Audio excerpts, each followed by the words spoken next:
Well, we wouldn't be complete about talking about the evaluation of the infertile couple without also talking about the evaluation of the male. Because as I mentioned, about 30% of couples' infertility can be exclusively due to the male, and about 17% of the time the two partners can have some type of contribution to their infertility.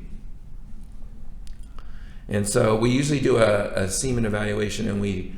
have the husband or partner go ahead and collect that sample after 2 or 3 days of abstinence. Meaning that when I talk to men about getting a semen evaluation, I usually tell them, well, we need to make sure that we collect that semen sample by hand masturbation in a private room, and you ejaculate into a cup. And then we'll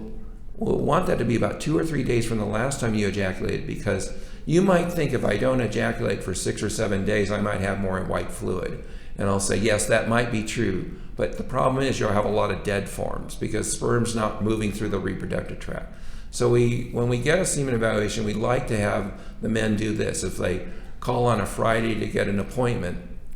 and we say, oh, we can see you next Friday, we'll want that husband or partner to go ahead and ejaculate on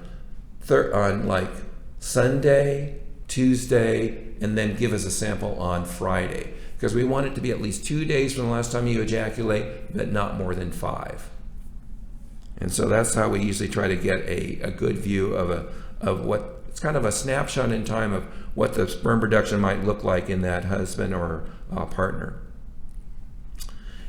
We're also mindful that we want to make sure that this husband doesn't have a history of previous trauma to the testicles, or because this could result in sperm antibody formation. And what we'll also want to do is we'll go ahead then and we'll get 2 or 3 semen evaluations, because if you see an abnormality in your semen evaluation, you might have to repeat that in about 3 months, because it takes about 75 days for all of the sperm to turn over and give us a different type of snapshot in time. Because sometimes that low semen evaluation might just represent a transient viral illness or something that occurred maybe about 75 days ago. So that's why it's actually been said that the semen evaluation could be like another vital sign for a husband or a partner, because it gives you some idea of and reflection of what the health of that person was maybe about 2 to 3 months ago.